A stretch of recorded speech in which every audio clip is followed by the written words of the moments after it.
imagine you are learning to ride a bicycle. At first, it feels difficult. You wobble, you lose balance, you fall. Your brain says, this is hard. Scientists call this the learning curve. It describes how people improve over time. The high voice might say, so learning is not instant.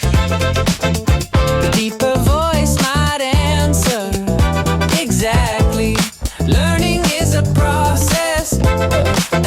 The beginning, progress is slow. Your brain is trying to understand something new. It builds connections step by step, neuron by neuron. At first, the connections are weak. Signals move slowly, mistakes happen often. But as you practice, something changes. The brain strengthens, the pathways, movements become smoother. Understanding becomes clearer. This is why the curve starts slowly, then rises faster. Researchers discover that repetition and feedback are essential. When you try something, you get feedback. Success or failure, your brain uses this feedback to adjust, to improve. The quick voice might say, so mistakes are part of learning. The deeper voice might respond, they are necessary without mistakes. The brain cannot adjust. Scientists also found that focused practice is more effective than random repetition.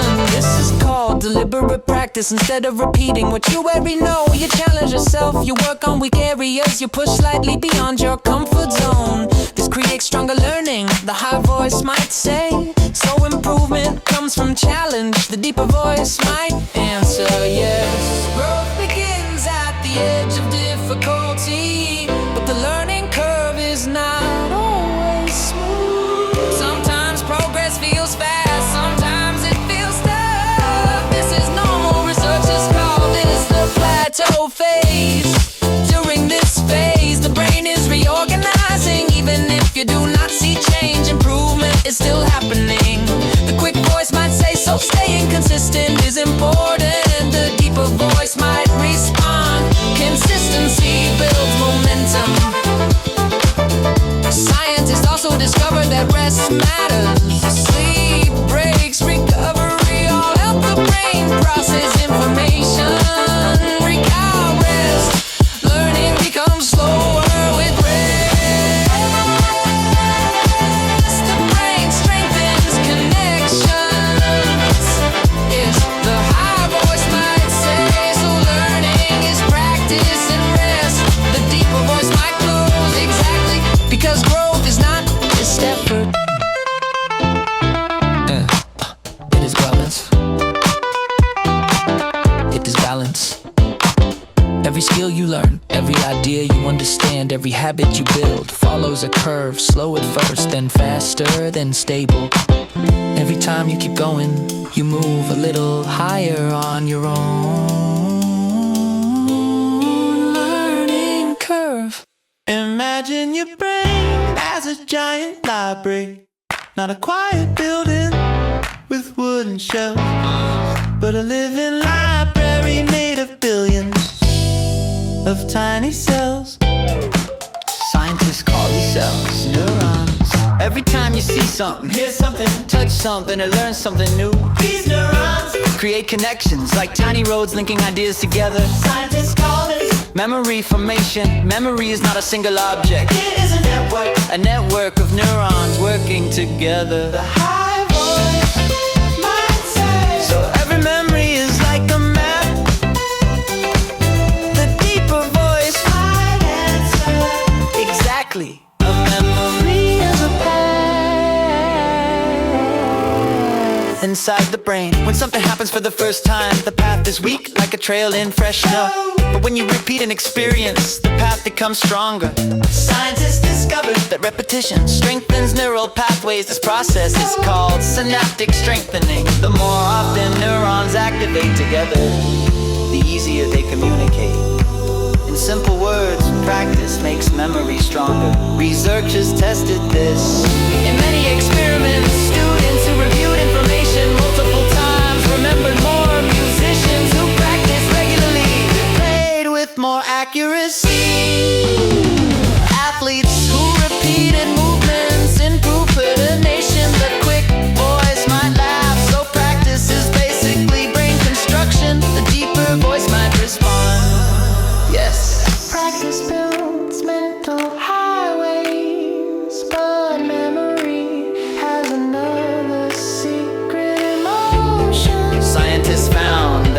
emotion or experiences are remembered more strongly because the brain releases special chemicals. One of them is called norepinephrine, another is dopamine. These chemicals tell the brain this moment matters, store it carefully. That is why people remember birthdays.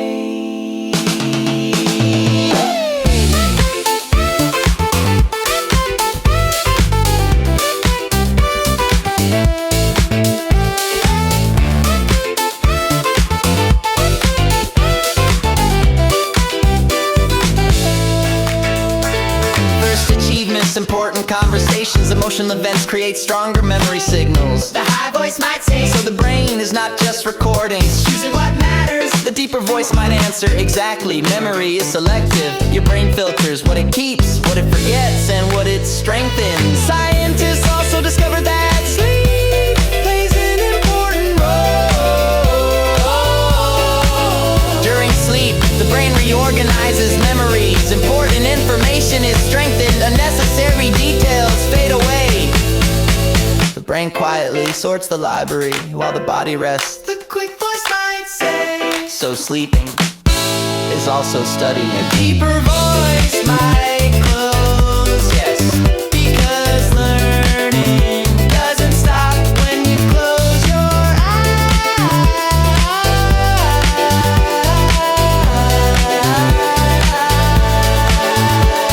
Your brain keeps building the library, one memory at a time.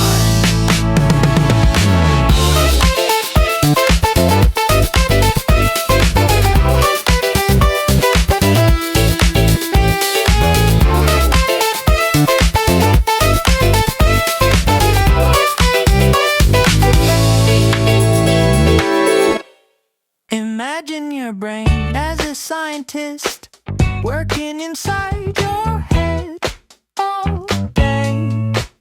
Yeah, this scientist is not wearing a white lab coat, but it is always running experiments.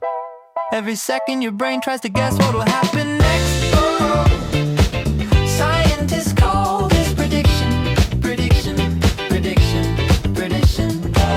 Your brain is actually a prediction machine. It does not wait for the world to explain everything. Instead it makes a guess first, then it checks if the guess was correct. The high voice might say, so the brain is always guessing. The deeper voice might answer, exactly. Your brain builds small predictions about everything when you see a ball flying toward. Your brain predicts where it will land. When you hear someone start a sentence, your brain predicts how it might end. When you smell food cooking, your brain predicts what it will taste like. This prediction system helps humans move quickly. Without prediction, life would feel slow and confusing. Every moment would be a surprise, but prediction also creates something. Errors. Scientists call them prediction errors. A prediction error happens when reality does not match your brain's guess. For example, you expect a sweet taste, but the food is sour.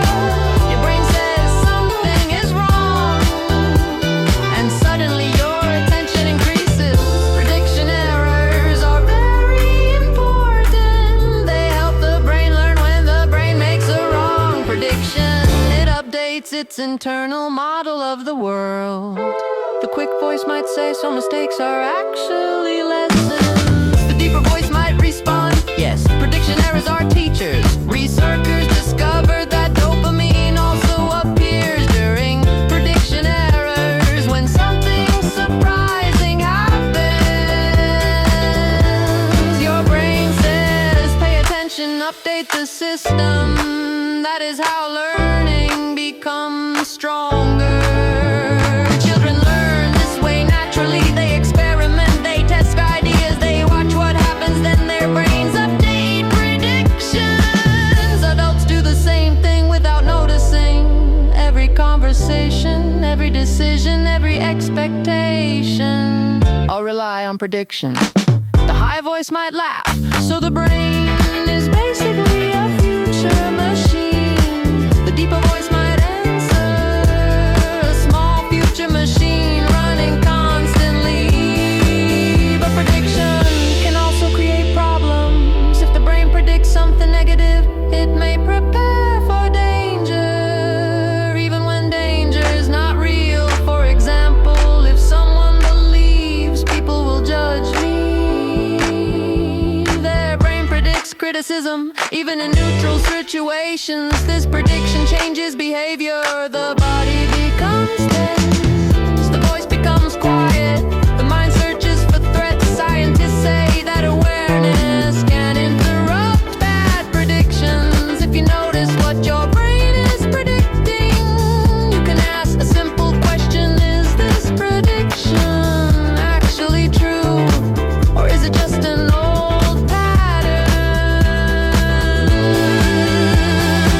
The high voice might say maybe the brain sometimes guesses wrong. The deeper voice might close, and every new experience gives it a chance to guess better. Your brain is always learning, always predicting, always updating. A tiny scientist inside your head, running experiments every day.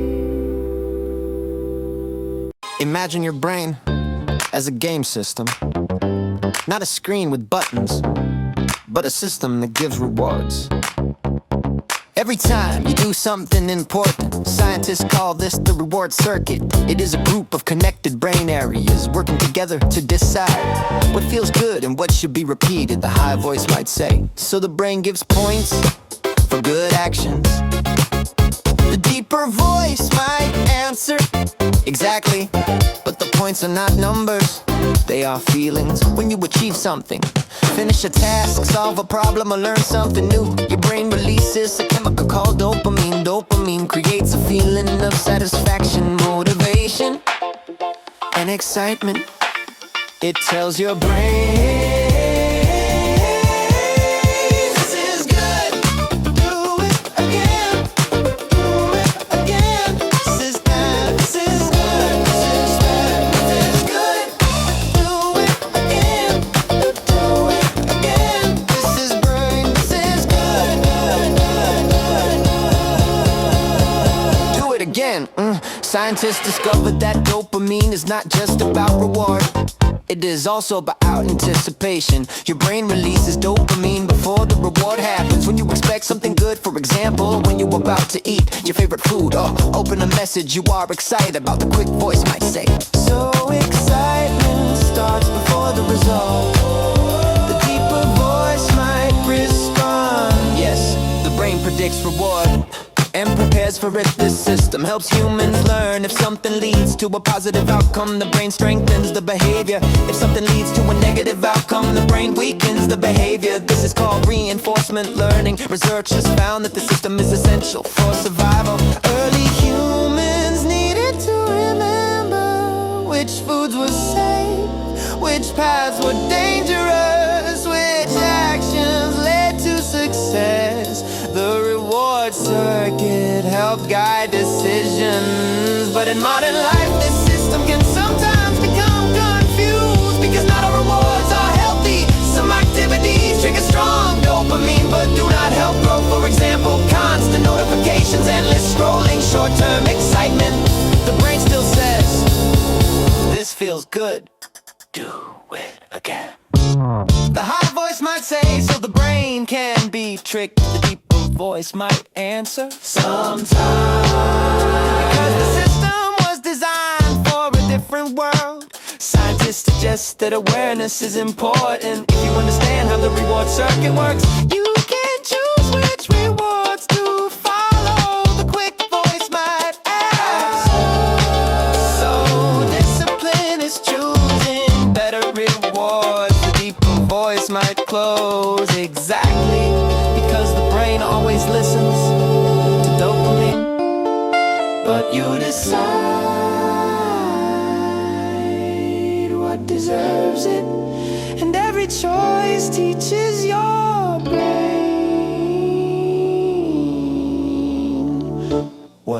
matters most.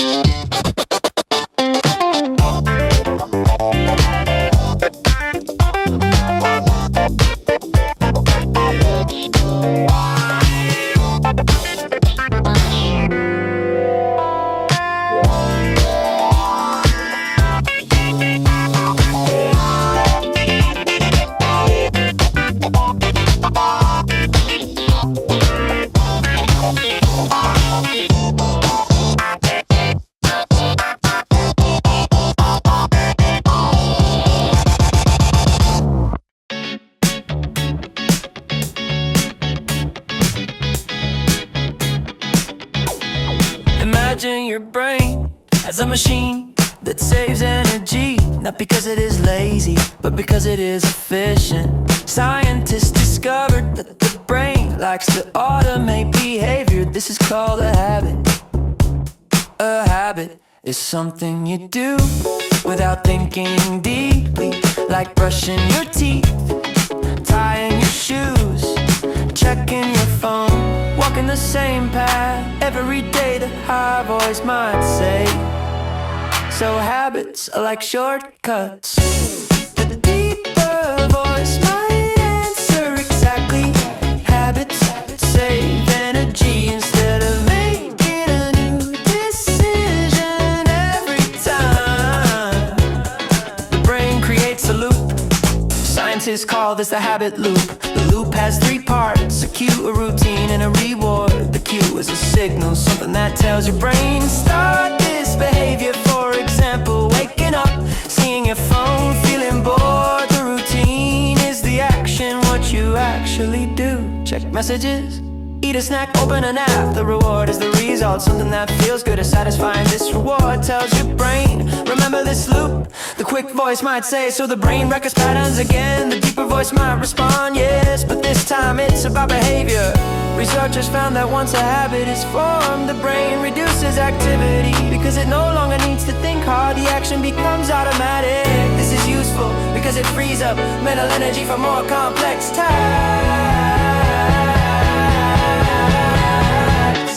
But habits can also become problems if the routine is not helpful. For example, checking your phone too often, eating when not hungry, avoiding difficult tasks. The loop still works because the reward still exists. The high voice might say, so bad habits are just strong loops. The deeper voice might answer exactly. They are learned patterns, not permanent identity. Scientists discovered that breaking a habit is difficult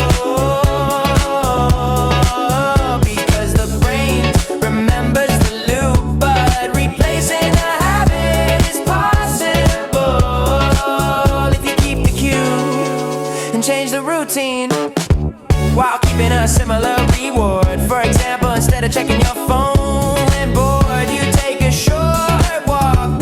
The cue stays the same, the action changes, the reward is still relief. The quick voice might say so, changes, redesigning loops. The deeper voice might close, yes, because your brain is always learning. Every repeated action becomes easier, becomes faster,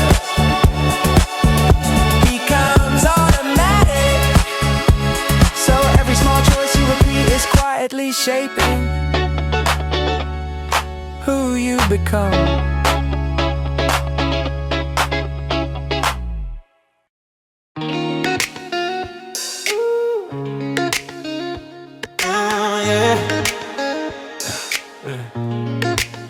Imagine you are standing in front of a challenge. It could be anything, a test, a performance, a new skill. Before you even begin, your mind asks, can I do this? Scientists call this belief self-efficacy. Self-efficacy means your belief in your ability to succeed. The high voice might say, so it's confidence. The deeper voice might answer, it is similar. but more specific, confidence can be general. Self-efficacy is about a task. It asks, can I handle this? Researchers discovered that this belief changes behavior. If you believe you can succeed, you try harder, you stay longer, you recover faster from a state. If you believe you cannot, you may stop early, avoid effort, or give up quickly.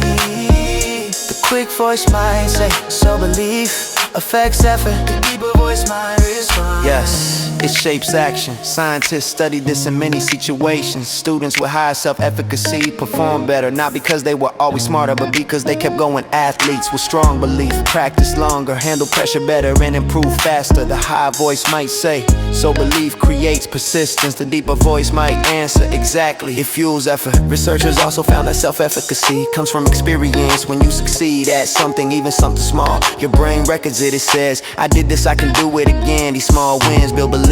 The quick voice might say, so progress builds confidence. The deeper voice might respond, yes, step by step. But failure also plays a role. If you experience failure, your belief can decrease unless you interpret it differently. Scientists suggest that seeing failure as learning protects self-efficacy. Instead of saying I can't do this, you say I am improving. The high voice might say, so meaning changes belief. The deeper voice might answer, exactly, interpretation creates impact. Researchers also discovered that observing others can increase self-efficacy. If you see someone similar to you succeed, your brain thinks if they can, maybe I can too.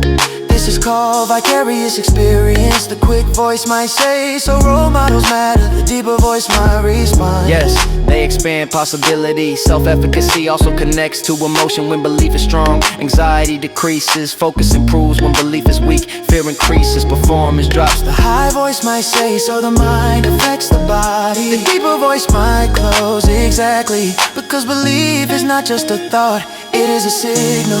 It tells your brain how to act, how to respond, how to continue. So the next time you face something difficult, ask yourself, what do I believe? Not what is certain, but what is possible. Because the belief you choose may become the path you actually follow. And step by step, that belief can turn into reality.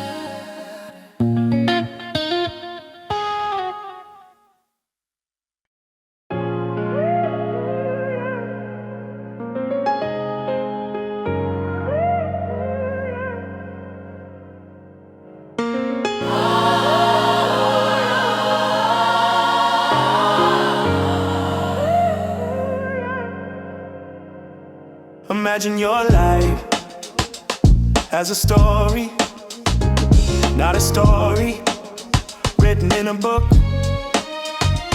but a story inside your mind.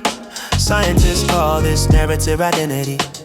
Narrative identity means the story you create about your own life. The high voice might say, so I am the storyteller. The deeper voice might answer, and the main character. At the same time, your brain does not just store memories, it organizes them, it connects them, it gives them meaning. So your experiences become a story with a past, a present, and a future.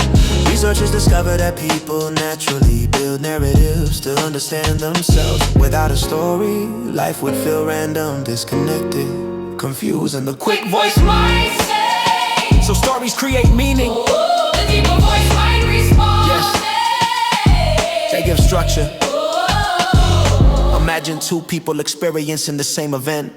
One person says, this was a failure. The other says, this was a lesson. The event is the same, but the story is different. And that story changes everything, the high voice might say. So interpretation changes identity. The deeper voice might answer, exactly, because identity is built on meaning.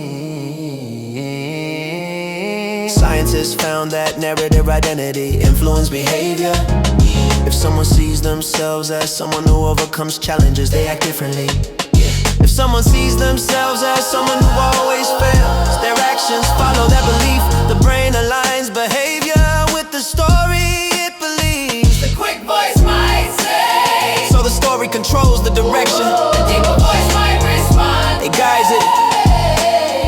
Researchers also discovered that people edited their stories over time.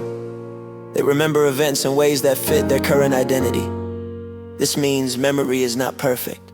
It is shaped to support the narrative. The high voice might say, so even memory is part of the story. The deeper voice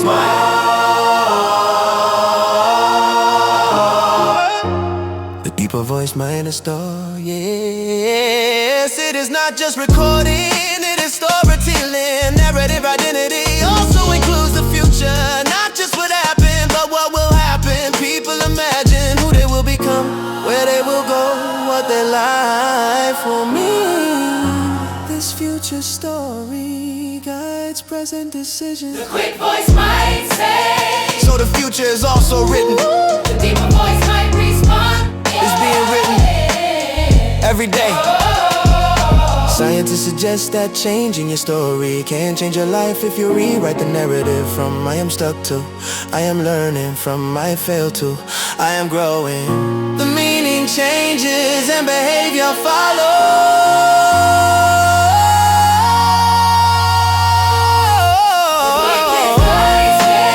So rewriting the story changes reality, because the story is how you understand reality. And when you change how you see your past and how you imagine your future, you change who you believe you are. And that's the path to start to walk. So ask yourself, what story are you telling? And is it helping you move forward or holding you in place? Because your life is not just happening.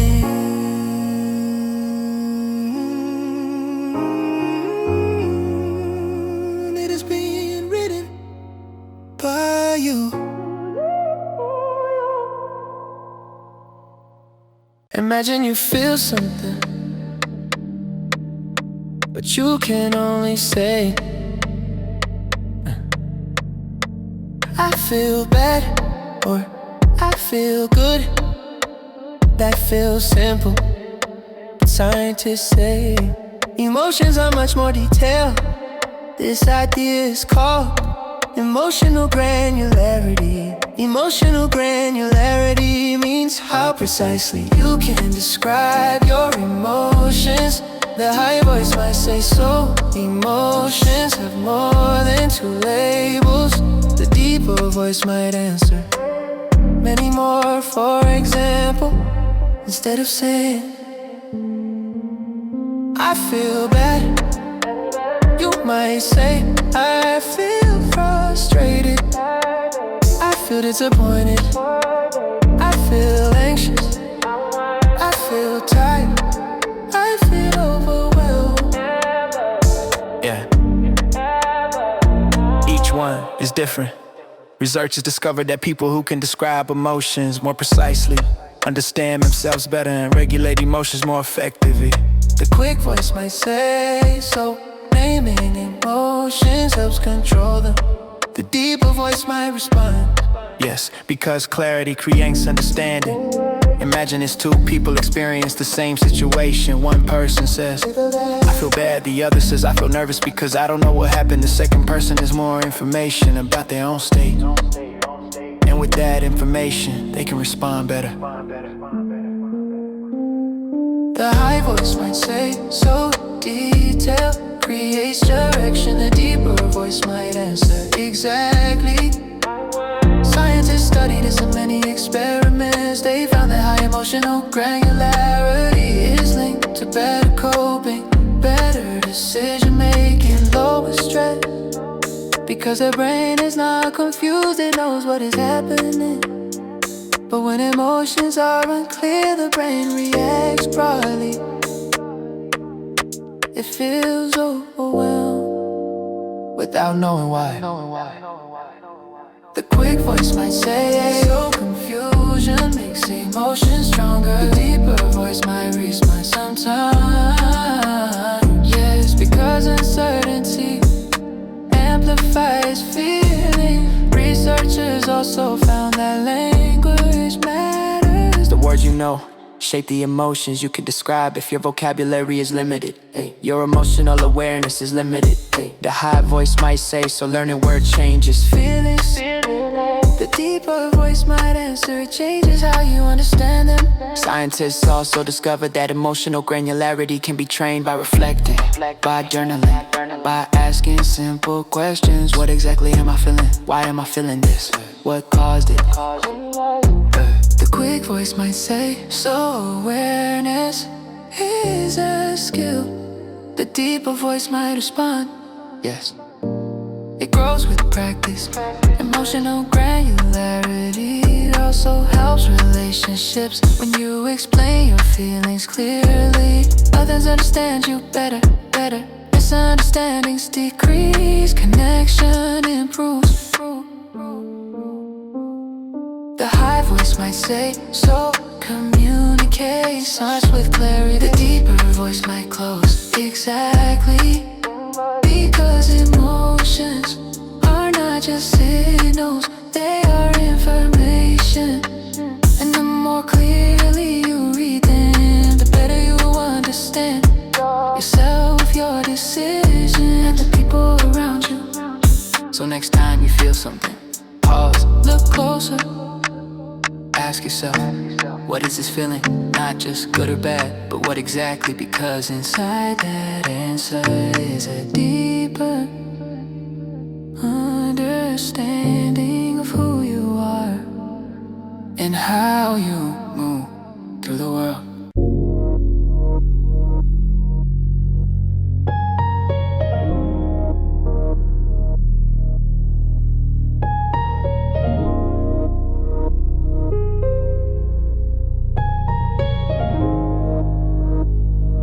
Imagine you are walking on a road. You think this is your path. You think this is who you are. But slowly, without noticing, the road changes, not suddenly, not dramatically, but little by little. Scientists sometimes describe this process as identity drift. Identity drift means who you are changes over time, through small experiences, small decisions, small thoughts. The high voice might say, so identity is not one fixed thing. The deeper voice might answer, exactly. It moves, it shifts, it evolves. But the important part is it often changing just without you realizing it. Researchers discovered that identity is built from patterns, repeated actions, repeated thoughts, repeated choices. Every time you do something, your brain records it in overtime. These patterns become who you are. The quick voice might say, so small habits build identity.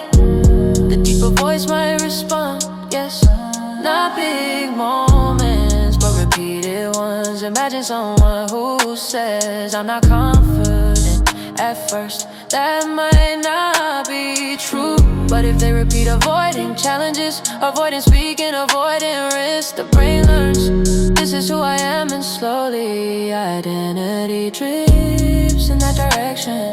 The high voice might say, so identity follows behavior. The deep voice might send, exactly behavior writes identity. Scientists also found that identity is influenced by environment. The people you meet, the content you consume, the conversations you have all act like signals, shaping your perception. If you spend time around people thinking certain ways, your thoughts begin to align. If you hear the same ideas again and again, they begin to feel normal. The quick voice might say, so environment shapes the mind. The deeper voice might respond, yes, because the brain adapts to patterns. Researchers call it social influence, but over time it becomes identity. The high voice might say, so who I am is partly what I experience. The deeper voice might answer, exactly. But here is something important. Drift can happen in any direction, positive or negative. Growth, though limited, limitation if you choose actions that challenge you. Learn new skills, explore new ideas. Your identity drifts toward growth. If you repeat patterns that limit you, avoid change. Stay comfortable. Your identity drifts toward restriction. The quick voice might say, so direction matters. The deeper voice might respond, yes, because movement is constant. Even when you feel still, you are changing. Scientists also discover that awareness can interrupt drift. If you pause and ask, who am I becoming? You create a moment where you can choose. Instead of drifting, you start directing. The high voice might say, so awareness creates control. The deeper voice might close. Exactly. Because identity is not just something that happens to you. It is something you participate in. Every choice shaping the direction. So the question is, are you drifting or deciding? And if you notice that your path is not where you want it to go, you can change it, not all at once, but step by step, choice by choice, pattern by pattern. Because identity is not built in a moment, it is built over time. And every moment is another chance to move in a different direction.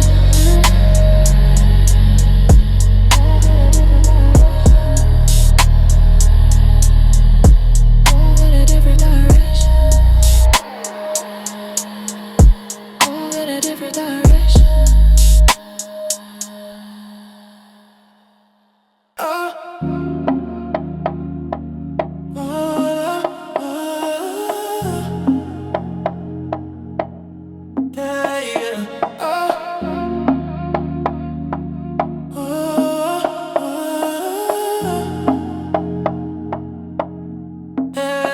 Imagine you are looking at a problem, but instead of one answer, there are many different paths, different ideas, different solutions. Scientists call this cognitive flexibility. Cognitive flexibility means your brain can change the way you think.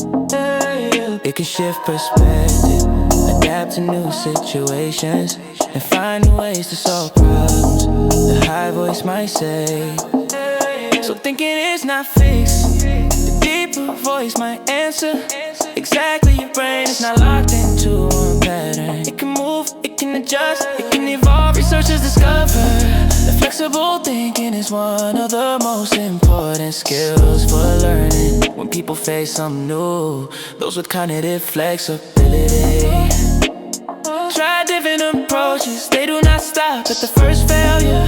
They explore, they adapt, they continue. Quick voice might say, so being stuck is just one way of thinking. The deeper voice might respond, yes, and it can change. Scientists study children, solving problems. Some children kept repeating the same method, even when it failed. Others tried new strategies, adjusted their approach and found solutions faster. This difference was cognitive flexibility. The high voice might say, so success comes from adapting. The deeper voice might answer, often, yes, because the world keeps changing. Fixed thinking cannot keep up. Cognitive flexibility also helps in emotions when something goes wrong. A flexible mind can say, this is difficult, but I can learn from it. A rigid mind may say, this is failure, and stop. The quick voice might say, so mindset changes experience. The deeper voice might respond, yes, because interpretation creates meaning. Researchers also found that cognitive flexibility is linked to creativity. When people think in multiple ways, they create new ideas, new connections, new possibilities. This is why artists, scientists, and innovators often show high flexibility. The high voice might say, so creativity is flexible thinking. The deeper voice might answer, exactly. It is the ability to see more than one path. Scientists suggest that flexibility can be trained by trying new things, learning new skills, questioning assumptions and allowing mistakes. The quick voice might say,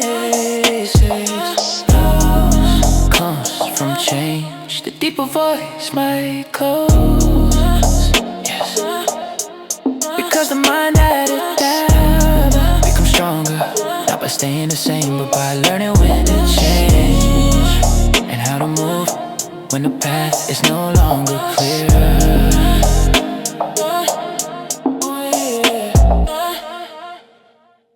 Imagine you are learning something new, maybe drawing, maybe coding, maybe playing music.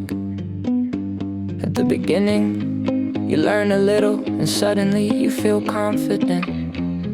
You think this is easy, I understand this. Scientists call this the Dunning-Kruger effect. It describes a pattern where people with low experience often feel very confident, while people with more experience become more careful.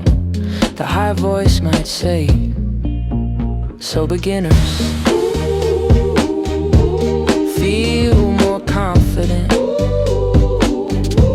The deeper voice might answer sometimes yes, because they do not yet see how much there is to learn.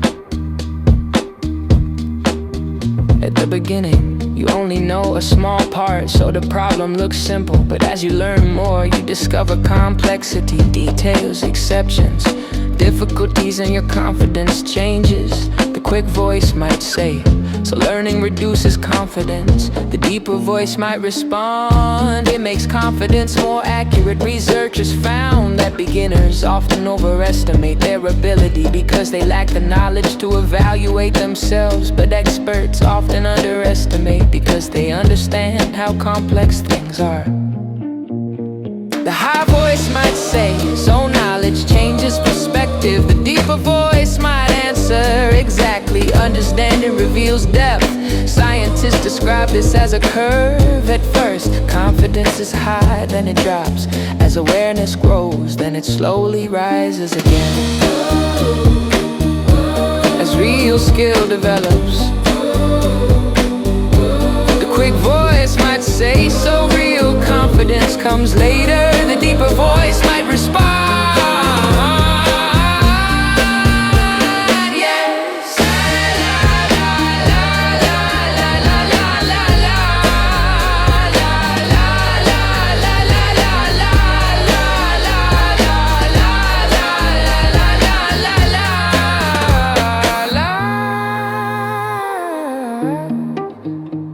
Yes, it is built through experience. The Dunning-Kruger effect also explains why some people speak with certainty even when they are wrong, and why others speak carefully even when they are right. The high voice might say, so confidence does not always mean correctness. The deeper voice might close, exactly, because true understanding includes doubt, it includes questions, it includes awareness of what you do not know. So the next time you feel very sure, yes, ask yourself, do I know enough to be this confident? And the next time you feel uncertain, remember that uncertainty may be a sign that you are learning something deeper. Imagine you are playing a game you've already spent a long time trying to win. You used your energy, your focus, your time, but now you realize something. You are not enjoying it, you are not improving, you are not moving forward, but still you keep playing. Why? Scientists call this the sunk cost fallacy. The sunk cost fallacy means you continue something because you already invested time, effort, or resources, even when it no longer helps you. The high voice might say, so people stay cause they already started. The deeper voice might answer, exactly. The brain thinks, Cause I already spent so much I cannot stop now. But here is the important part. The past investment cannot be recovered. Time already spent, energy already used, cannot return. The quick voice might say so, continuing does not bring it back. The deeper voice might respond, yes, but the brain does not like losing. This connects to loss aversion. Stopping feels like admitting loss, admitting that time was not used well. So instead the brain says keep going, maybe it will become worth it. Researchers found this behavior in many situations. People continue watching movies they do not enjoy because they already started. People stay in projects even when results are poor because they invested effort. People remain in decisions because changing feels like losing. The high voice might say so, effort can trap decisions. The deeper voice might answer sometimes, yes, because effort creates attachment. Scientists discovered that the brain connects effort with value. If you work hard on something you feel it must be important, even if the outcome is not good. This is why letting go feels difficult. The quick voice might say so, stopping feels like failure. The deeper voice might respond, but sometimes stopping is progress. Researchers suggest a simple question: if I had not started this, would I choose it now? This question removes the past and focuses on the present decision.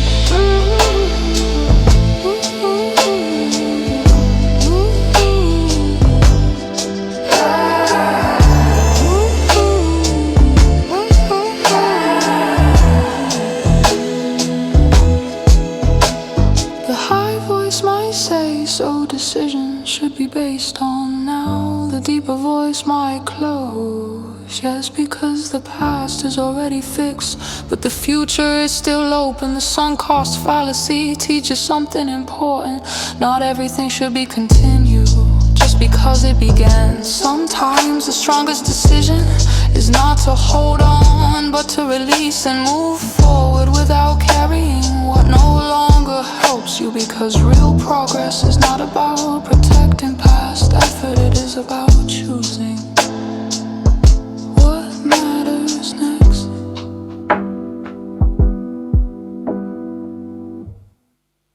Imagine you are sitting in a quiet room. Nothing is moving, nothing is happening. But inside your mind, you are already somewhere else. You are imagining what will happen tomorrow, what you will say, what someone else might do. Scientists call this mental simulation. Mental simulation means your brain can create a version of the future before it actually happens. The high voice might say so, the brain can travel in time. The deeper voice might answer in a way, yes. Your brain rehearses possibilities, it builds small stories about what might happen and how you might respond. Researchers discovered that this ability is very important. It helps humans plan, prepare, and avoid danger long before anything happens. For example, before you speak in front of people, your brain might imagine standing there talking, feeling nervous or feeling confident. That is mental simulation. The quick voice might say, so the brain practices before reality. The deeper voice might respond exactly. It runs a preview. Scientists found that mental simulation uses many of the same brain areas as real experience. When you imagine running, parts of your brain related to movement activate. When you imagine a conversation, language areas activate. The brain treats imagination as a kind of practice. This is why visualization works. Athletes imagine their performance, musicians imagine they're playing, speakers imagine their words, and this mental rehearsal improves real performance. The high voice might say so, thinking can change action. The deeper voice might answer yes, because the brain learns from simulation. But there is also another side. Mental simulation can create worry. If the brain imagines, what if I fail?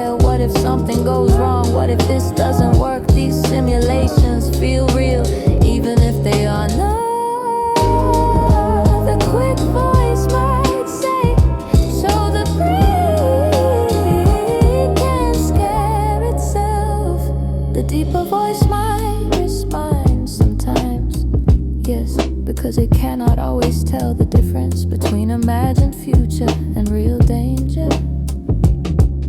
Researchers call this negative simulation. The brain repeats possible problems, trying to prepare, but instead it creates stress.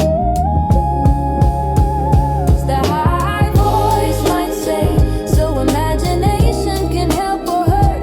The deeper voice might answer, it depends on how you use it. Scientists suggest a simple method. If you imagine a negative outcome, also imagine how you would respond, how you would adapt, how you would continue. This turns fear into preparation instead of stopping you. The quick voice might say, so control comes from direction. The deeper voice might respond, yes, you cannot stop thinking, but you can guide it. Mental simulation is one of the brain's strongest tools. It allows you to learn without direct experience, to prepare without immediate risk, to explore without leaving your place. The high voice might say, so every future starts in the mind. The deeper voice might close exactly, because before anything happens, your brain has already imagined it, tested it, adjusted it, and quietly prepared you for what comes next. So the next time your mind begins to wander, remember it is not wasting time.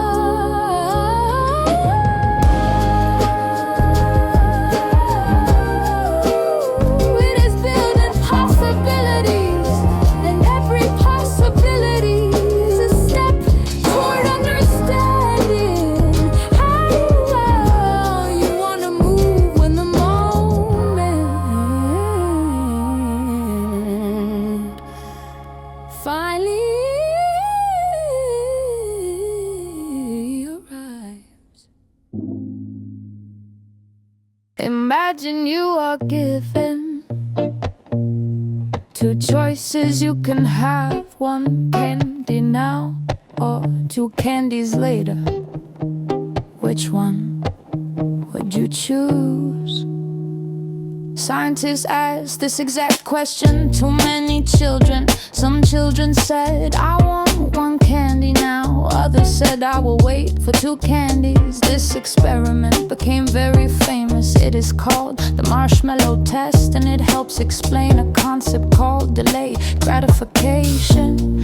Delayed gratification means choosing to wait for a better reward instead of taking a smaller reward right away. The high voice might say, so waiting can be more valuable.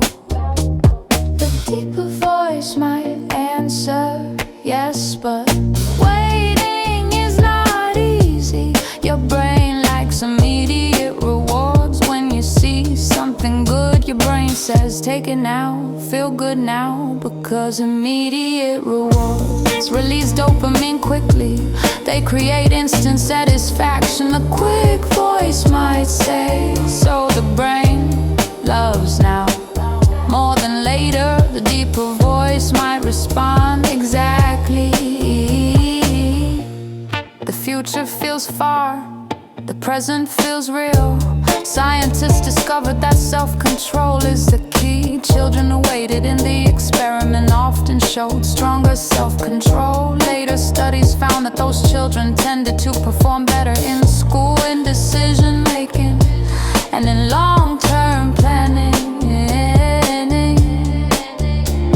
The high voice might say, so patience builds better outcomes. The deeper voice might answer often, yes, because waiting allows bigger rewards. But delayed gratification is not just about willpower. Researchers found that environment matters. If a child trusts that the second reward will really come, they are more likely to wait. If they do not trust it, they choose the first reward. So patience also depends on belief. The quick voice might say, so trust changes decisions. The deeper voice might respond, yes, because the brain evaluates risk. If waiting feels uncertain, the brain chooses now. Scientists also discovered that people use strategies to help themselves wait. For example, they distract themselves, they look away, they think about something else. These strategies reduce temptation. The high voice might say, so control is also about environment. The deeper voice might close exactly because discipline is not only strength, it is design. Delayed gratification teaches something important. Sometimes the best choice is not the fastest one, it is the one that requires patience. And every time you choose to wait, you train your brain to think beyond now, to see further, to choose better. And slowly, what once felt difficult becomes a new habit. Imagine two kids hearing two different stories. The first kid hears a news report about a shark attack. The second kid hears nothing about sharks at all. Later, both kids go to the beach. Who will feel more afraid? Scientists discovered that the first kid will probably feel much more afraid, not because sharks became more common, but because the story is fresh and easy to remember. This idea is called the availability Huey spit. The availability Huey spit means your brain estimates how common or important something is based on how easily examples come to mind. The high voice might say, so if I remember it fast, my brain thinks it happens a lot. The deeper voice might answer, exactly. Exactly. Your brain uses memory as a shortcut. Instead of counting every real event, it asks, can I think of an example right now? If the answer is yes, the brain says, this must be common. Researchers studied this in many experiments. They found that people often think plane crashes are more common than they really are. Why? Because plane crashes are dramatic, they appear in the news, people remember them. But common events like car accidents happen quietly and often feel ordinary, so the brain remembers them less. The quick voice might say, so big stories feel bigger inside memory. The deeper voice might respond, yes, memory strength changes judgment. Scientists also discovered that the availability heuristic can affect daily decisions. Imagine a student who fails one math test. That memory feels strong, so the student thinks, I am bad at math. But one strong memory does not tell the whole truth. The brain simply grabbed the easiest example. If the student also remembered the homework they solved well, the quiz they improved on, the lesson they finally understood, the judgment might become different.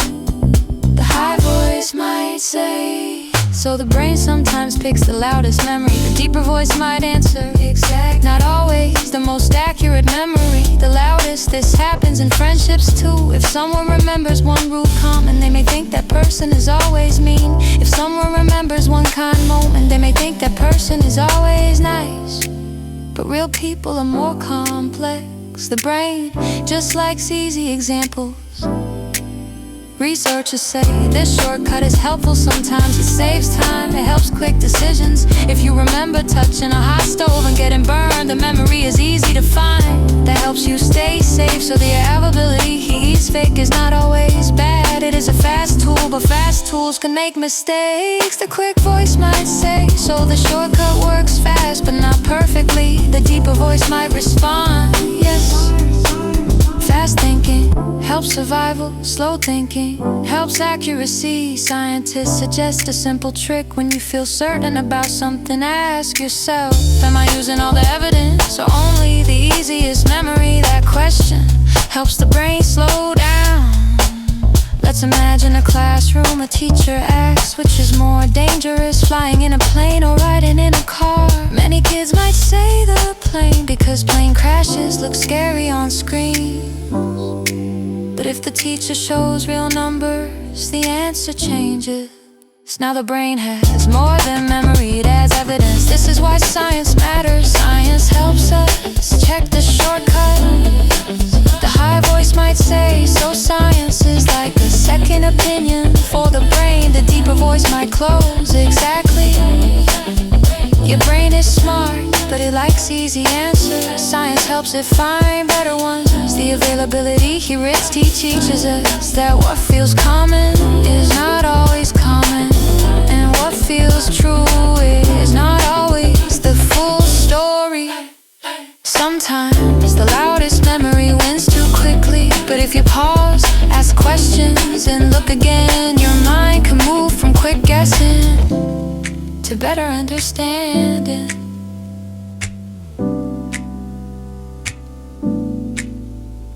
Imagine you are guessing the price of something. Someone tells you, is it more than 1,000 or less? Even if that number is random, your brain remembers it.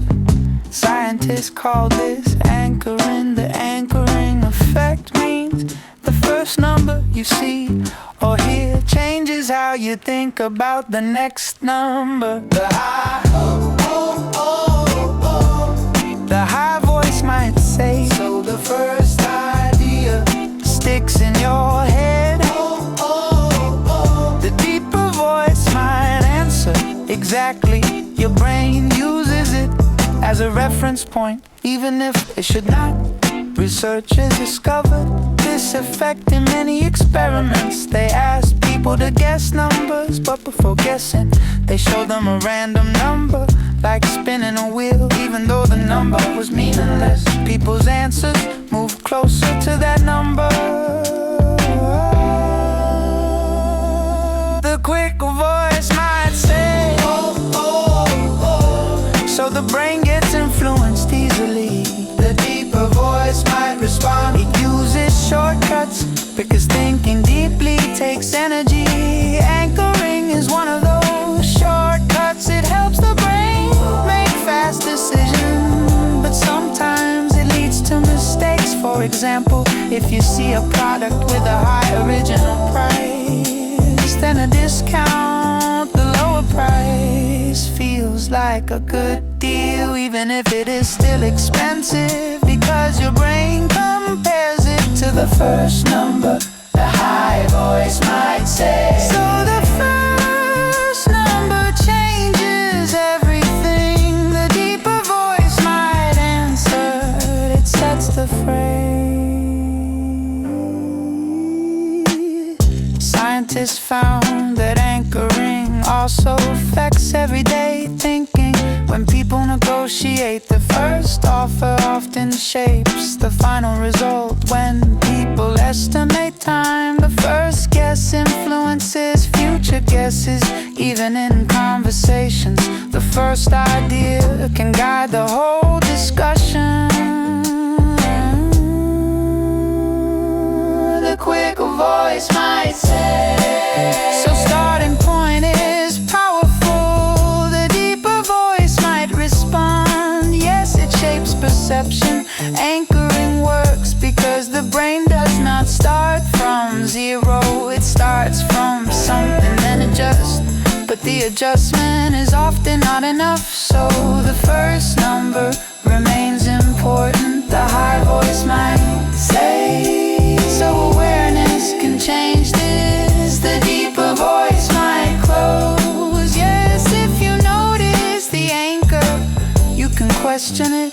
Is this number relevant or just the first thing I saw? And when you ask that question, you take control of how you think instead of letting the first number decide for you. Decide for you.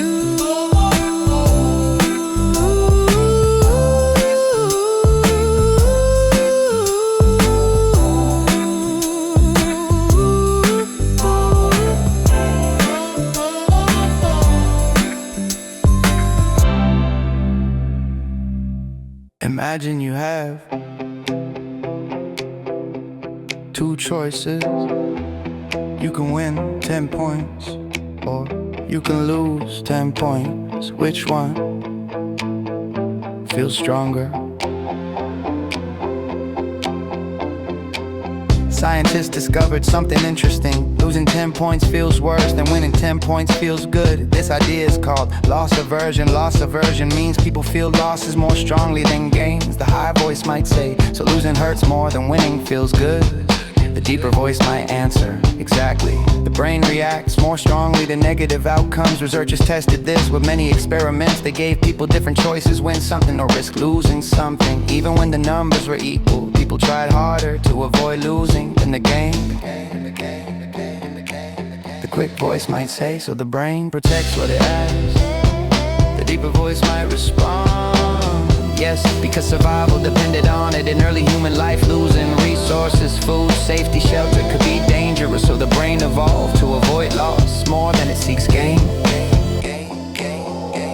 This helps survival, but in modern life it creates interesting behavior. For example, people may avoid change even if the change could improve their life, because the risk of losing something familiar feels stronger than the possibility of gaining something better. The high voice might say, so comfort can become a trap. The deeper voice might answer, sometimes, yes. Loss aversion also appears in decisions. People hold on to things even when they no longer help, because letting go feels like losing. The quick voice might say, so the brain holds on too tightly. The deeper voice might respond, because letting go feels like pain. Letting go feels like pain.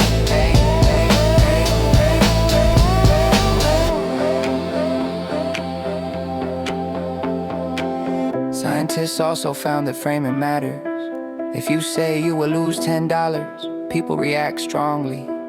If you say you will not gain $10, the reaction is weaker, even though the outcome is similar. The high voice might say, so words change perception. The deeper voice might close, yes, because the brain interprets meaning, not just numbers. Loss aversion reminds us that fear of losing can shape decisions more than hope of gaining, but awareness changes behavior.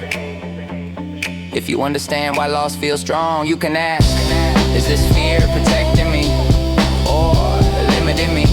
And sometimes the biggest step forward begins by letting go. Letting go. Letting go.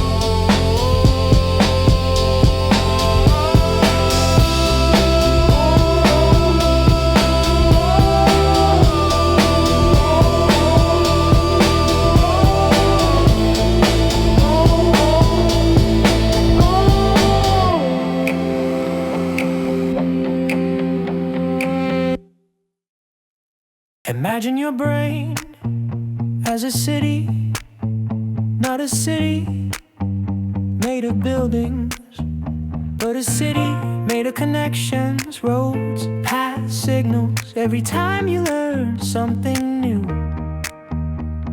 a new road is built. Scientists call this neuroplasticity.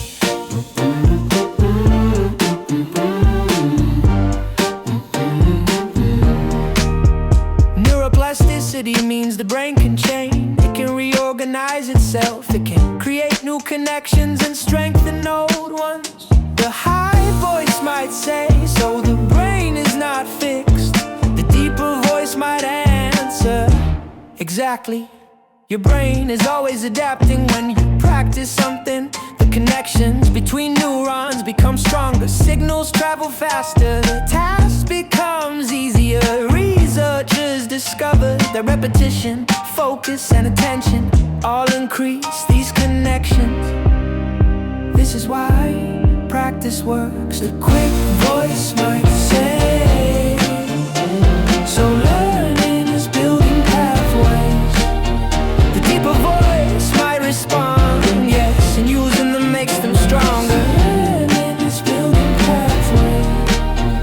Scientists also found that unused connections become weaker. The brain saves energy by removing what is not needed. This is why skills fade if you stop practicing. The high voice might say, so the brain keeps what you use. The deeper voice might answer, exactly. It adapts to your behavior. Neuroplasticity is also important for recovery.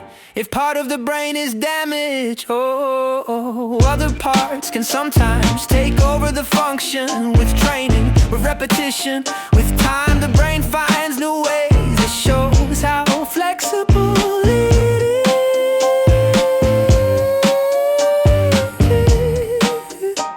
The quick voice might say, so the brain can rebuild itself.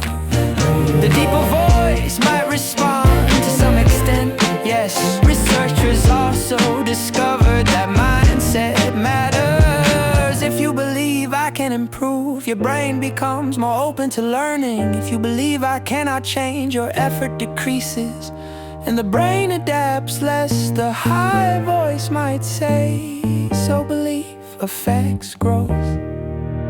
The deeper voice might close, yes, because the brain follows patterns. In every action you repeat, every thought you reinforce, every habit you build shapes your mind. Neuroplasticity teaches something powerful. You are not stuck, you are not fixed, you are constantly changing.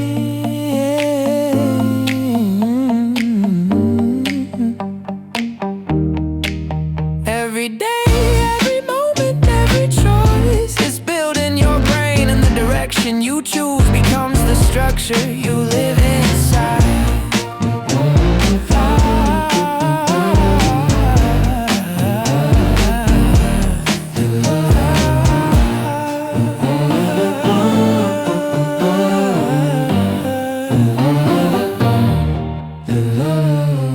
Imagine you were sitting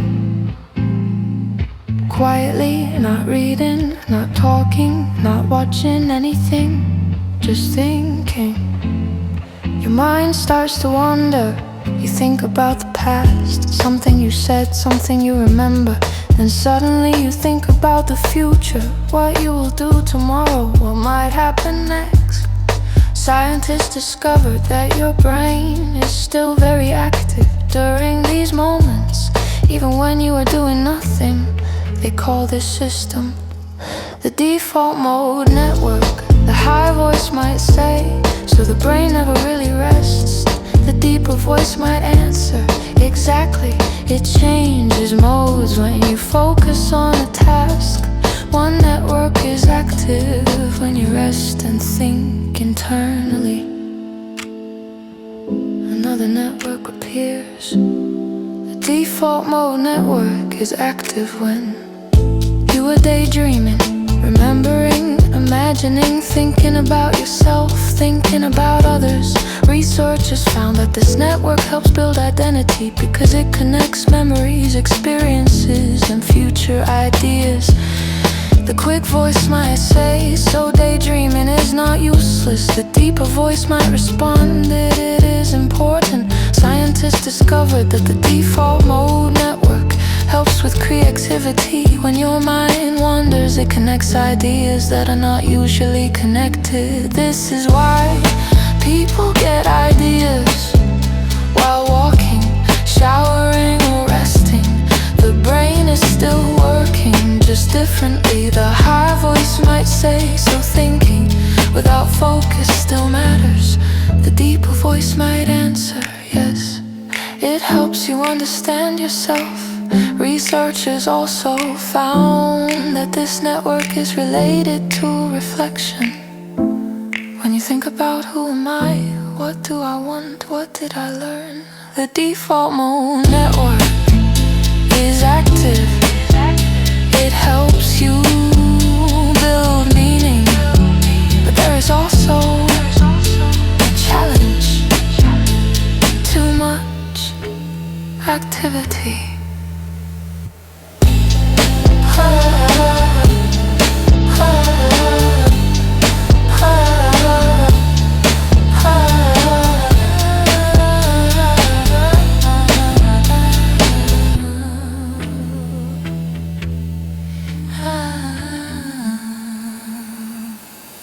Imagine you hear two different sentences. The first one says you have a 90% chance to succeed. The second one says you have a 10% chance to fail. Which one feels better? Scientists discovered that most people feel more positive about the first sentence, even though both sentences mean the same thing. This idea is called the framing effect. The framing effect means the way information is presented changes how you feel and decide. The high voice might say, so words change reality. The deeper voice might answer, not reality but perception. Your brain does not just process facts, it interprets meaning, and meaning depends on context. Researchers studied this in many situations. For example, doctors explain treatments in different ways. If they said this treatment saves 90 out of 100 people, patients felt more confident. But if they said 10 out of 100 people will not survive, patients felt more afraid. The numbers did not change, but the frame did. The quick voice might say, so the brain reacts to how things sound. The deeper voice might respond. Language shapes emotion. Scientists found that the brain is sensitive to loss and sensitive to gain, but it reacts differently when something is framed as a gain.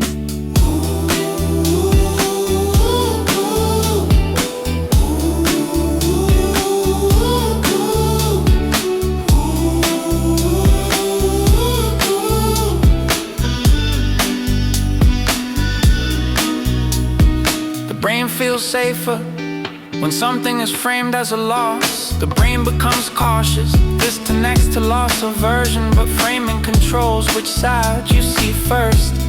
The high voice might say, so perspective is powerful. The deeper voice might answer, it changes decisions. The framing effect appears everywhere in news, in marketing, in conversations, in personal thoughts, even in your own mind. For example, if you think I failed this test, you feel discouraged. But if you think I learned something new, you feel motivated. Same event, different frame, different emotion.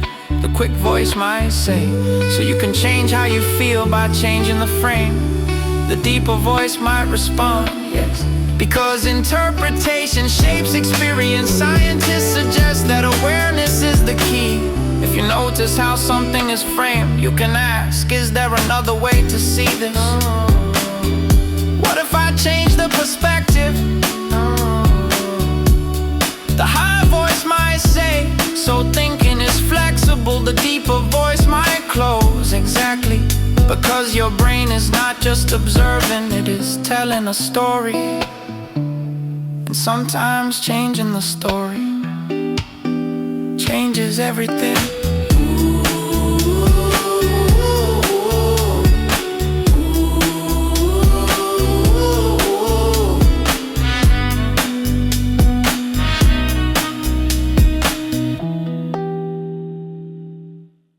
Imagine you are running toward a finish line at the beginning.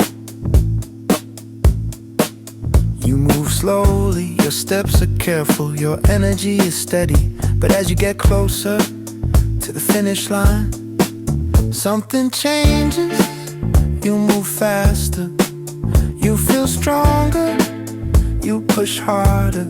Scientists call this the motivation gradient. It means your motivation increases as you get closer to a goal. The high voice might say so. The closer you are, the harder you try. The deeper voice might answer exactly. Your brain responds to progress when the goal feels far. The brain thinks there is time, no need to rush. But when the goal feels near, the brain says, now it matters, now we move. Researchers discovered this effect in many experiments, even in animals. For example, when rats ran through a maze, they moved faster as they approached food. Humans showed the same pattern. Students study harder before deadlines. Athletes push harder near the finish. People work faster when the end is visible. The quick voice might say so. Pressure comes from proximity.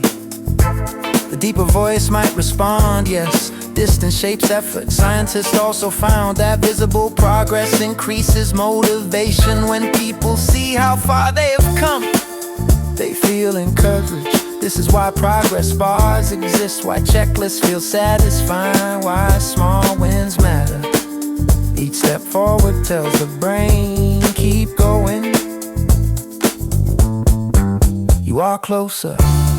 The high voice might say, so progress creates. A deeper voice might answer exactly. Motivation is not constant, it grows with movement. But there is also a hidden challenge when a goal feels too far.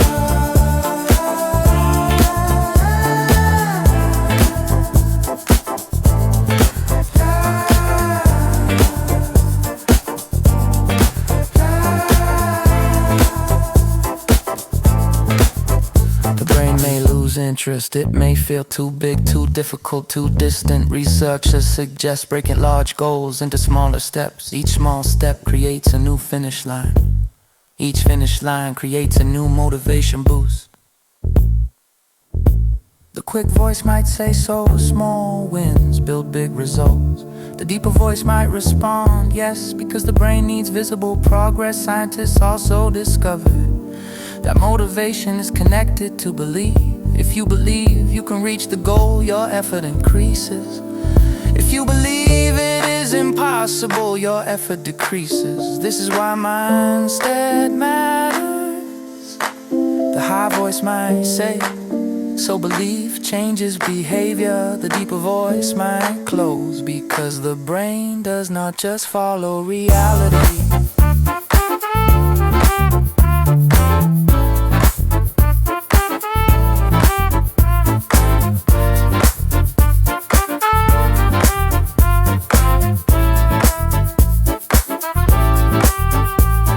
Expectation,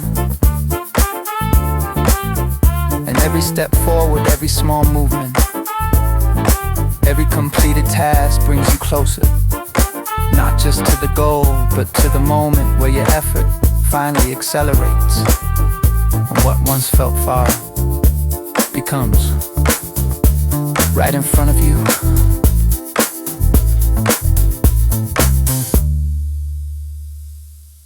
Imagine you are doing something, drawing, playing a game, running, or listening to music. At first you are aware of everything, the room, the sounds, the time, but then something changes. Yeah. You stop thinking about distraction, you stop noticing time passing, you become fully focused. Scientists call this flow state. Flow state is when your brain is completely engaged in one activity. The high voice might say, so it's like being inside the moment. The deeper voice might answer exactly. When you are in flow, your attention is fully concentrated on what you are doing. There is no space for distraction. Researchers discovered that flow happens when two conditions are balance, challenge, and skill. if something is too easy. You feel bored if something is too difficult. You feel stressed, but when the difficulty matches your ability, your brain enters flow. The quick voice might say, so the perfect balance creates focus. The deeper voice might respond, yes. Balance creates immersion. Scientists found that during flow, the brain changes. Certain areas related to self-awareness become less active. You stop thinking, how do I look? Am I doing this right? Instead, yeah, you simply act. This is why people in flow often perform better. They're not distracted by doubt. The high voice might say, so overthinking disrupts flow. The deeper voice might answer, exactly. Flow requires trust, trust in your ability, trust in the process. Researchers also discovered that time perception changes. During flow, minutes can feel like seconds. Hours can pass without notice, because the brain is not tracking time, it is fully engaged. The quick voice might say, so flow makes time disappear. The deeper voice might respond, it changes how time feels. Flow state also increases learning, because attention is fully focused. The brain strengthens connections faster, skills improve, understanding deepens. The higher voice might say, so flow is like fast learning mode. The deeper voice might close, yes, it is when the brain works at its best. So if you want to find flow, choose something not too easy, not too hard, just challenging enough.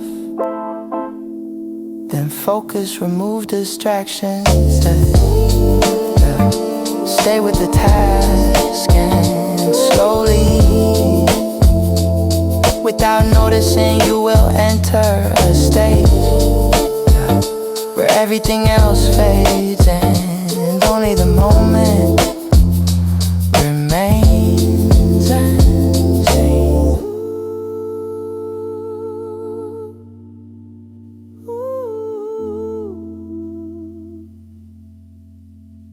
Imagine you have a pair of glasses, but these glasses are invisible. You wear them every day without knowing. Scientists say your brain has something similar. It is called confirmation bias. Confirmation bias means your brain likes information that agrees with what you already believe. The high voice might say, so the brain chooses what it wants to see. The deeper voice might answer, not exactly chooses, but it prefers familiar ideas. Imagine this, if you believe that something is true, your brain starts looking for evidence that supports it. At the same time, it ignores or forgets information that disagrees. Research has discovered that people do this naturally, even without noticing. For example, if someone believes I am not good at something, they will remember their mistakes more than their successes. If someone believes this idea is correct, they will search for proof and avoid opposing views. The quick voice might say, so the brain is not always objective.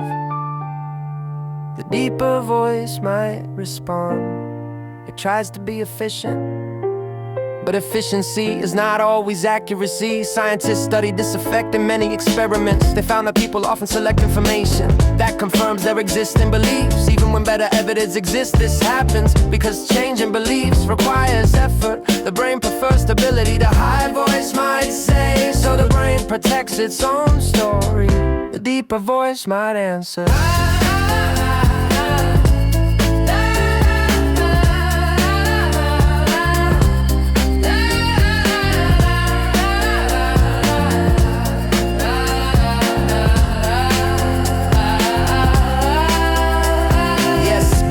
form identity, changing them feels uncomfortable. Confirmation bias also appears in everyday life, in news, in conversations and decisions. People often listen to opinions that match their own and avoid those that challenge them. This creates a limited perspective. The quick voice might say, so people can live inside their own version of reality. The deeper voice might respond, Sometimes, yes, but awareness can change this. Scientists suggest asking simple questions. What if I'm wrong? What evidence does not support my idea? What would someone else see? These questions help the brain step outside its pattern. The high voice might say, so truth requires effort. The deeper voice might close, because understanding is not just about finding answers. It is a voice might need an answer. It is about what you already, what you already believe. And when you do,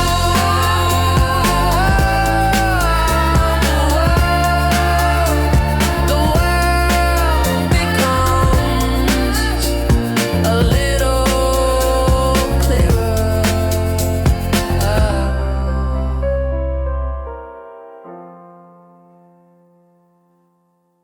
Imagine you are carrying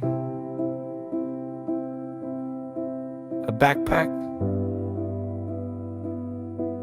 At first it is light. You can walk easily, you can think clearly, but then you keep adding things. Books, water, clothes, more books, more weight. After a while, walking becomes harder, thinking becomes slower. Scientists call this cognitive load. Cognitive load means how much information your brain is handling at one time. The high voice might say, so the brain has a limit. The deeper voice might answer, exactly. Your brain can only hold a certain amount of information at once. Researchers discovered that working memory, the part of the brain that processes information, has limited capacity. If too much information enters at once, the brain struggles just like carrying a heavy backpack. The quick voice might say, so too much thinking can slow you down. The deeper voice might respond, yes. Yes, not all information helps equally. Scientists divide cognitive load into 3 types: intrinsic load, extraneous load, and German load. Intrinsic load comes from the task itself. Some tasks are naturally difficult: learning math, understanding science, solving problems. Extraneous load comes from how information is presented. If something is confusing, too many details, too much noise, the brain wastes energy just trying to understand. Germane load is the useful effort, the part that helps learning, building connections, understanding meaning. The high voice might say, so not all effort is helpful effort. The deeper voice might answer, exactly. Some effort is just noise. Research has found that reducing unnecessary load improves learning. Clear explanations, simple structure, focus, information. These help the brain instead of overwhelming it. The quick voice might say, so clarity is power. The deeper voice might respond, yes, because the brain works best when it can focus. Scientists also discovered that breaks reduce cognitive load. When you rest, the brain resets, it reorganizes information, it prepares for new input. Without breaks, the system becomes overloaded. The high voice might say, so rest is not stopping. The deeper voice might close, it is part of thinking. Because a balanced brain carries enough, but not too much. And when the load is right, understanding becomes easy.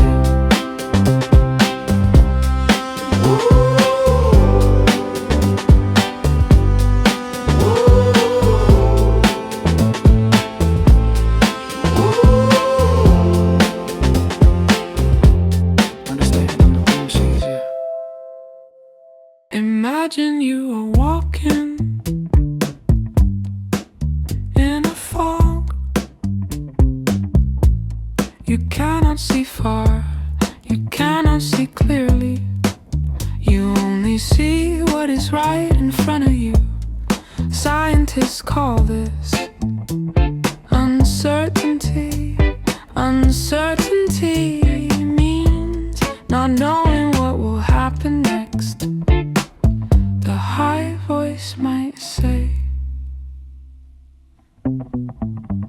so life is like walking in fog. The deeper voice might answer, most of the time, yes, your brain does not know the future. It only makes guesses. But uncertainty creates a special feeling.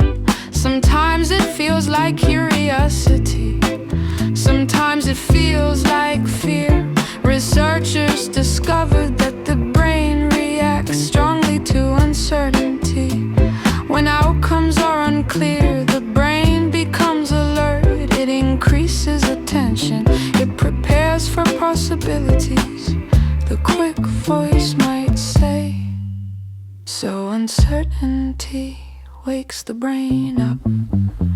The deeper voice might respond, exactly, because the brain wants to reduce unknown. Scientists found that humans do not always prefer certainty. Sometimes people choose uncertain outcomes, especially when a reward might be higher. This is called risk-taking behavior. For example, choosing a new path, trying a new idea, starting something unknown. The brain evaluates possible gain, possible loss, possible meaning. The high voice might say,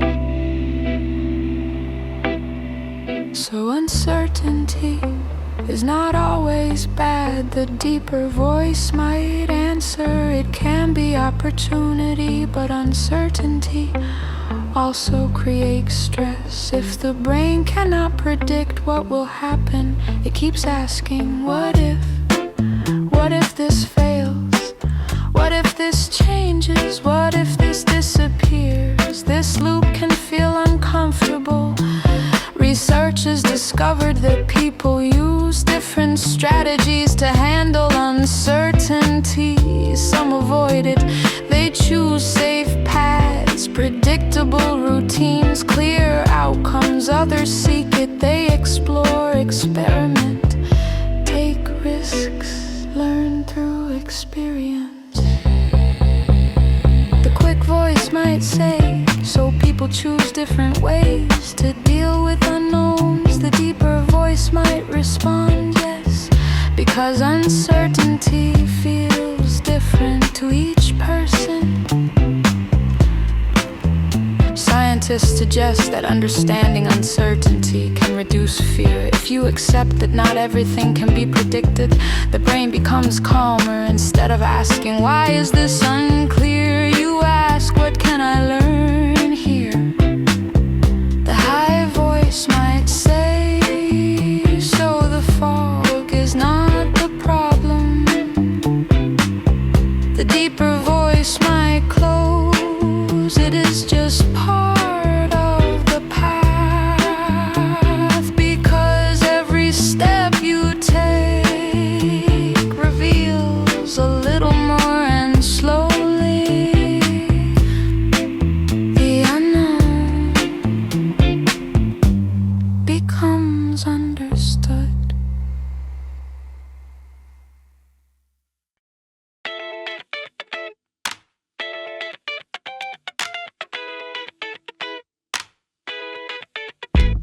Imagine you are standing in front of a tree, but this is not a normal tree. This tree does not grow leaves, it grows choices. Scientists call this a decision tree. Every branch represents a choice. Every split represents a moment where you decide, go left or go right. The high voice might say, so life is a tree of choices.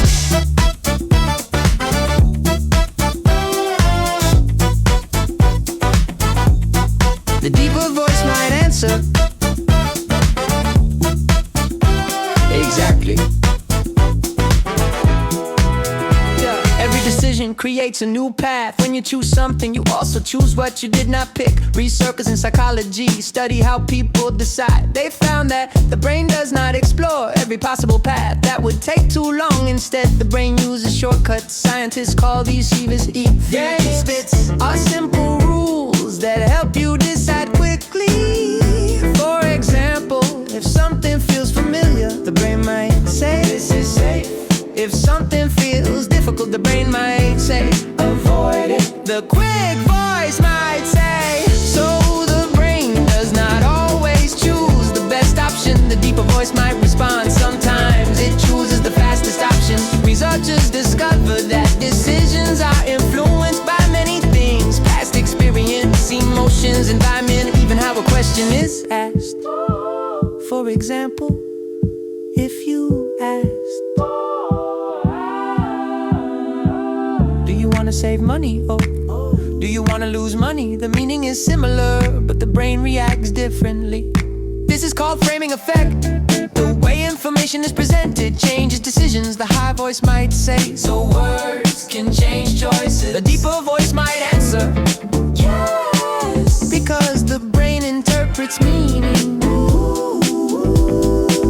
Not just facts, scientists also found that too many choices can create confusion. This is called choice overload. When there are too many branches, the brain becomes tired and sometimes chooses nothing or chooses randomly. The quick voice might laugh. Too many options can feel like no options. The deeper voice might respond because clarity helps decisions, not complexity. Researchers suggest that good decisions come from balance, enough information but not too much, enough time but not too long, enough confidence but not blind certainty. The decision tree is always growing every day, every moment, every small choice adds a new branch. The high voice might say, so even small decisions matter. The deeper voice might close. Yes, because one small branch can lead to a completely different tree, and your life is the path you keep choosing.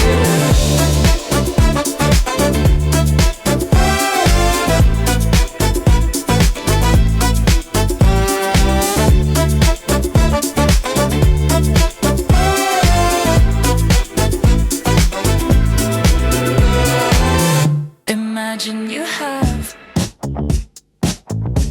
an invisible clock, but this clock does not hang on a wall. It lives inside your brain. Scientists call this time perception. It is how your brain feels time, not how time actually moves. The high voice might say, so time can feel different. The deeper voice might answer, exactly 1 minute can feel very short or very long, depending on what you're doing when you're having fun. Time feels fast when you are bored. Time feels slow.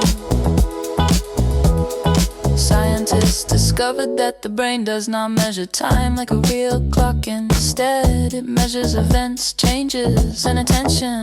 If many things happen, the brain records many moments later. When you remember it, it feels long. But a few things happen, the brain records less, and time feels short. The quick voice might say, so busy days feel longer. When you look back, the deeper voice might respond, yes, because memory stores more details. Researchers study this with experiments. They ask people to do exciting activities or repetitive tasks. During the activity, exciting moments felt fast, but later people remembered them as longer.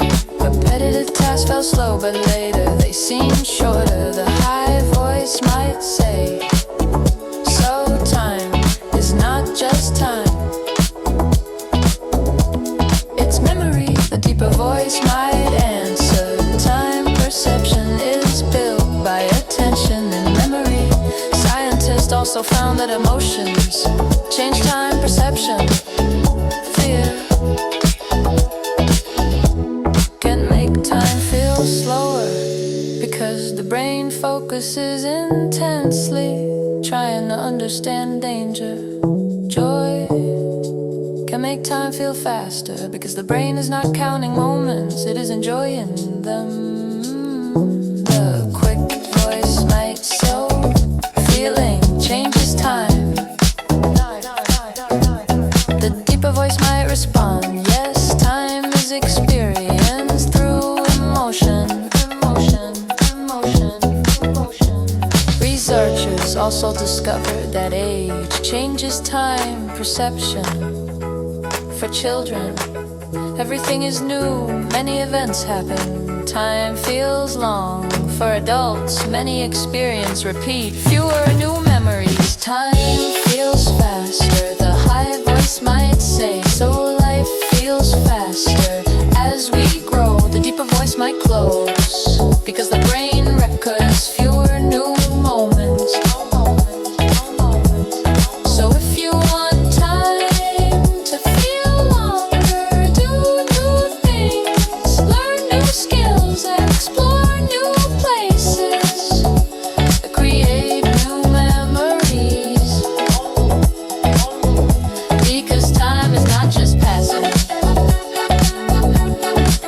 it is being built inside your mind.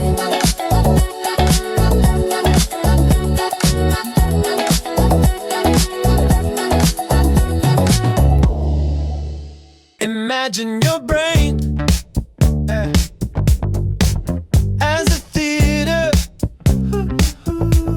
Inside this theater, millions of signals arrive every second.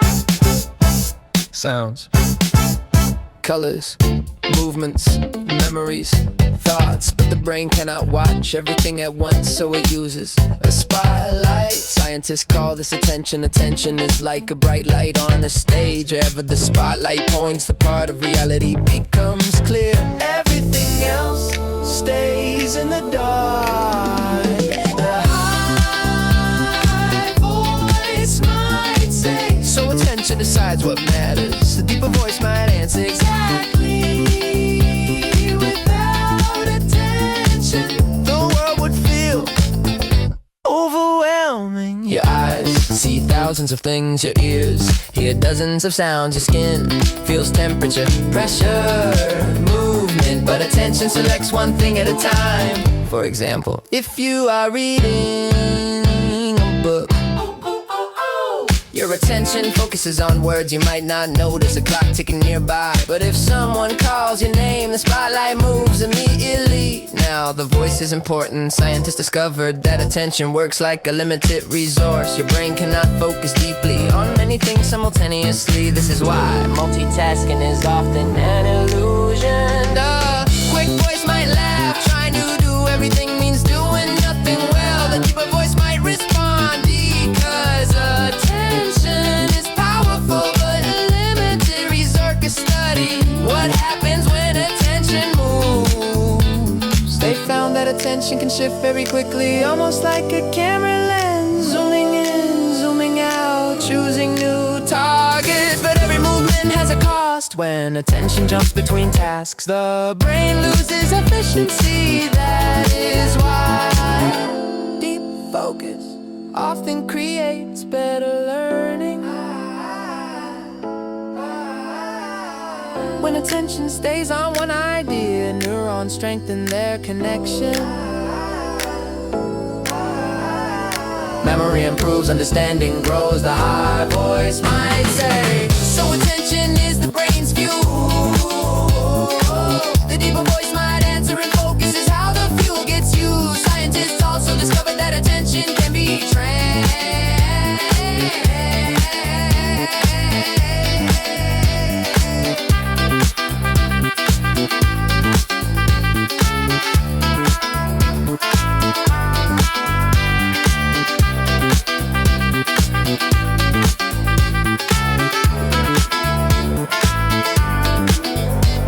Meditation, practice, reading, creative work all strengthen the ability to direct attention over time.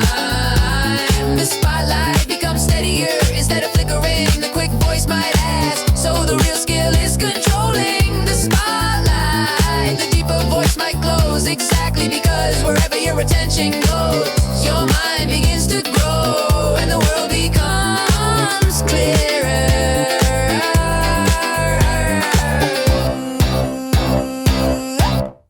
Imagine walking through a forest.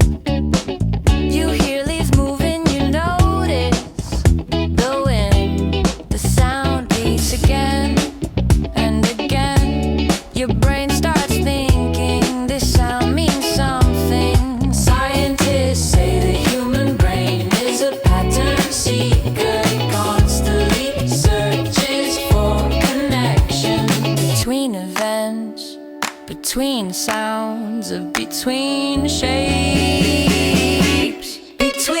ideas, the high voice might say. So the brain likes puzzles, the deeper voice might answer exactly. Your brain is always asking what connects to what. When early humans lived in nature, pattern recognition helped them survive. If someone noticed dark clouds followed by rain, they could prepare before the storm. If someone noticed footprints near water, they might find animals to hunt. The brain learn when this happens, that might follow. This process is called pattern detection. It helps humans predict the world, but patterns can appear everywhere, even when they are not real. Scientists discovered that the brain sometimes connects unrelated events. For example, if someone wears a lucky shirt and something good happens, the brain may say the shirt caused the success. The quick voice might laugh. A shirt doesn't change destiny. The deeper voice might answer, but the brain likes simple stories. Psychologists call this illusory pattern perception. The brain sees patterns that are not really there. This happens often when people feel uncertain, when the world feels confusing. The mind tries to build order, even from randomness. The high voice might say, so the brain hates chaos. The deeper voice might respond, it prefers structure. That is why humans invented mathematics, science, music, stories, all of these things. Organized patterns, music itself is built from patterns. Rhythm repeats, melodies return. The brain enjoys this because repetition creates familiarity, and familiarity feels safe. Researchers studying music found something interesting. When a song repeats patterns, the brain predicts what comes next. But if the pattern changes slightly, the brain feels surprise, and surprise breeds excitement. The quick voice might say. So music is a game between prediction and surprise. The deeper voice might answer exactly. Too much repetition becomes boring. Too much surprise becomes confusing. Great music balances both. Just like learning, just like discovery, just like life. The human brain is always searching, looking for meaning, looking for connections, looking for patterns in the noise.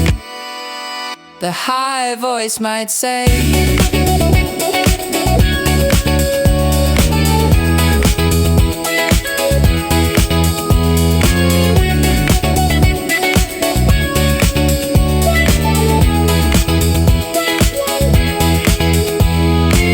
maybe every discovery starts with noticing. The deeper voice might close, because once you see a pattern,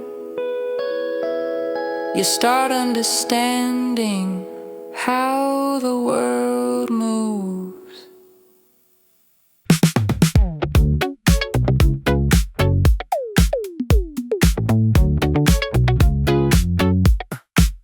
Imagine your brain as a giant question machine. Not a machine with gears and metal, but a soft machine made of billions of tiny cells. Scientists call them neurons. These neurons talk to each other constantly.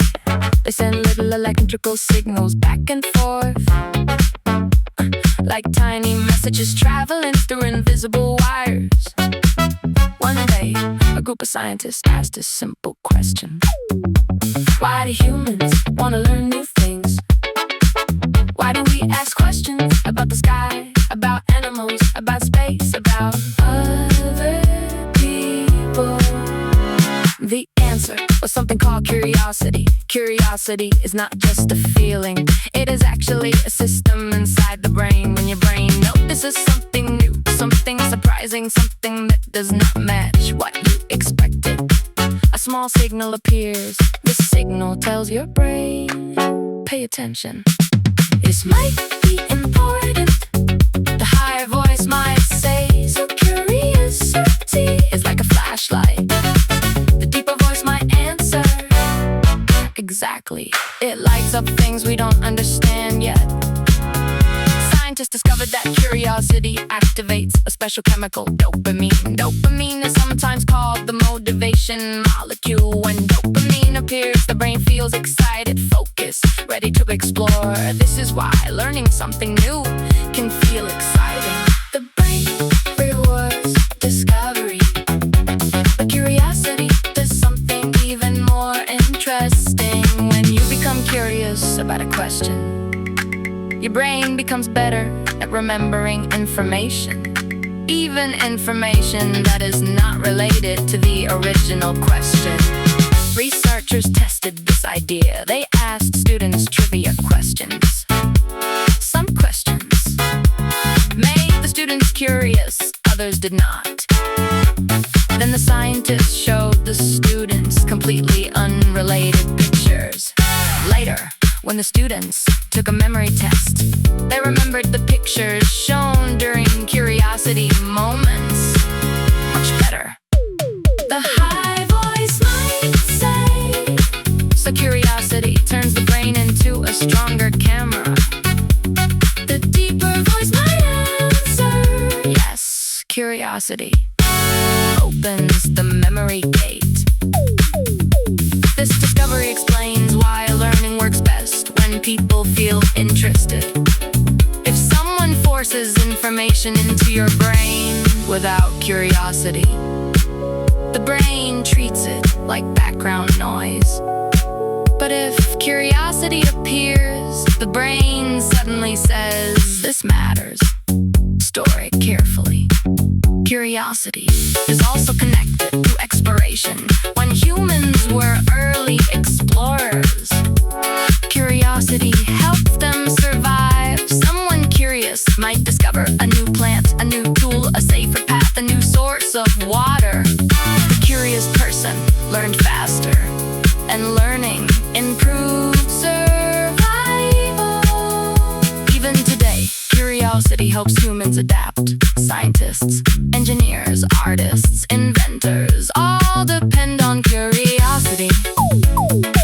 Without curiosity, progress slows down. The high voice might laugh. Every big discovery started with a tiny question. The deeper voice might respond, exactly. Curiosity is the engine of learning. So when a child asks, why is the sky blue? Why do birds fly? Why do people dream? That question is not annoying, it is powerful. Because curiosity means the brain is ready to grow, and the more questions you ask, the stronger your learning engine becomes. So the next time you feel curious, don't ignore it. That little spark inside your mind might be your brain opening the door to something